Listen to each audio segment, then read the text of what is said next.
Bismillahirrahmanirrahim. Allahumma salli ala Muhammad wa ala ali Muhammad. Allahumma salli ala Muhammad wa ala ali Muhammad. Allahumma salli ala Muhammad wa ala ali Muhammad. Alhamdulillah. Alhamdulillahirabbil alamin. Wassalatu wassalamu ala asyrafil anbiya'i wal mursalin wa ala alihi wa sahbihi ajma'in. Assalamualaikum warahmatullahi wabarakatuh. Okey, hari ni ada free time buat video sana, video sini, live sana, live sini.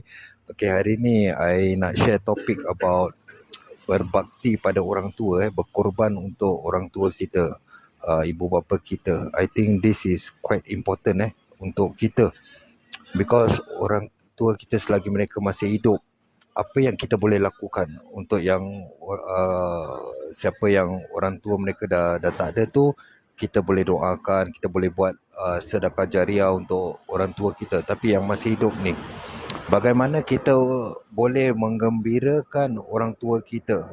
Ni yang important yang kita harus tahu.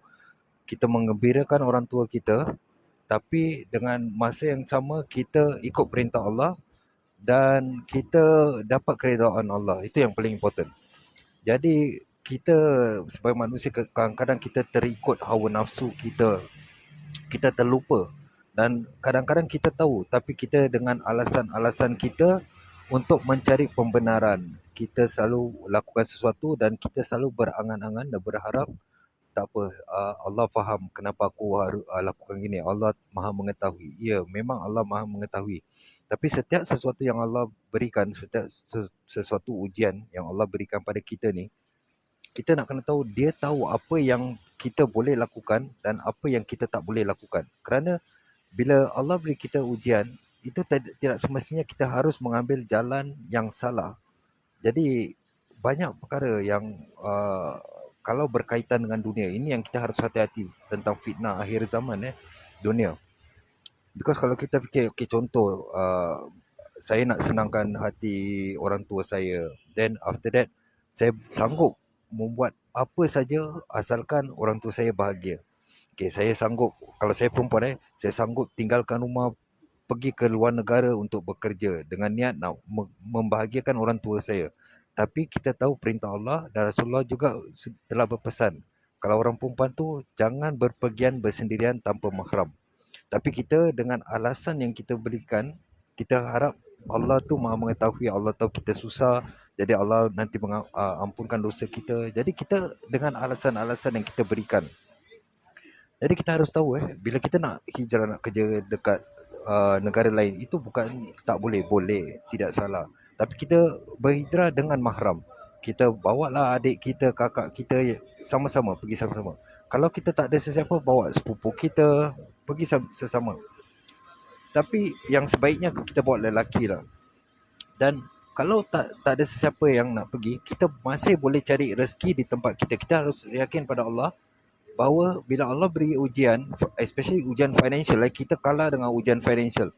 Bila Allah beri ujian financial tu, kita harus usaha untuk dapatkan nafkah ataupun rezeki di tempat kita. Kita jangan sampai tinggalkan tempat kita.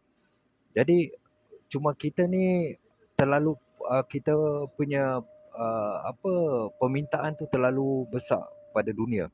Aku nak beli ni, aku nak kena adakan rumah, nak kena bangunkan rumah. Jadi semua soal dunia. Maka gaji yang kita dapat di tempat kita ni, kita rasa tak cukup kerana kita fikirkan tentang dunia dulu.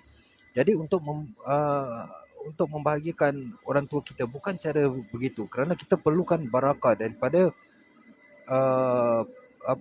rezeki yang kita dapat. Jadi kita cuba bayangkan, kita sekarang nak kerja kat luar negara, kita fikir aku kerja luar negara, aku boleh bangunkan rumah untuk orang tua aku boleh. I have to pause sebentar ada van jalan. Okay, continue lagi. Okay, kita bila kita cuba bayangkan, kerana ajal maut semua di tangan Tuhan, dan bila-bila saja kita boleh mati. Contoh saya, mungkin lepas saya buat video ni, ataupun mungkin sebelum video ni habis, Allah dah cabut nyawa saya, malaikat maut dah ambil nyawa saya. Jadi kita bayangkan, kita nak berhijrah, nak kerja di luar negara kerana nak membahagiakan orang tua kita. tapi kita tahu itu salah. Kerana Rasulullah pun dah berpesan melarang orang perempuan pergi jauh, tak semestinya luar negara, even ke provinsi lain tanpa mahram tu dah salah. Jadi bila kita buat perkara yang salah, pendapatan kita tu walaupun halal tapi barakahnya tidak ada di situ. Dan di situlah banyak problem-problem kita jumpa. Kenapa kita kat negeri kat sana kena tipu, kita ada masalah, ada yang orang tua dia meninggal dia tak dapat balik, dan kita cuba bayangkan kita dah dapat duit tu nak bangunkan rumah, dan bila kita bangunkan rumah orang tua kita meninggal. Jadi kita tetap tak dapat bahagiakan orang tua kita. Jadi kita harus dahulukan Allah. Dengan apa yang kita lakukan, kita harus dahulukan Allah sebelum apa-apa. Dan sebaik-baik perkara untuk membahagiakan orang tua kita adalah dengan amal baik, akhlak yang baik, menyambung silaturahim, membuat sedekah jariah, bekerja membuat dia happy. Jangan membantah orang tua. Itu yang perkara-perkara yang important, bukan hanya material. Okay, kita memang duit duit tu bukan segalanya, tapi segalanya perlukan duit. Okey, kita harus faham tu. Tapi kita juga jangan sehingga kerana duit tu kita mencari kebahagiaan di dunia. Kerana dunia ni bukan tempat kita mencari kebahagiaan. Dunia ini tempat kita transit untuk menambahkan ilmu, mengambil ujian untuk persiapan kita di akhirat. Jadi kita jangan fokus pada dunia sangat. Kita boleh bekerja, sambil kita bekerja kita niatkan kerja kita kerana Allah Ta'ala, kerana nak beri nafkah, itu aja. Jangan sampai kita terfikir tentang material, nak beli handphone baru yang lebih mahal, yang lebih bagus, nak ada rumah. Itu semua bukan milik kita. Dalam dunia ni tidak ada apa-apa yang milik kita. Semua milik Allah, semua hanya pinjaman.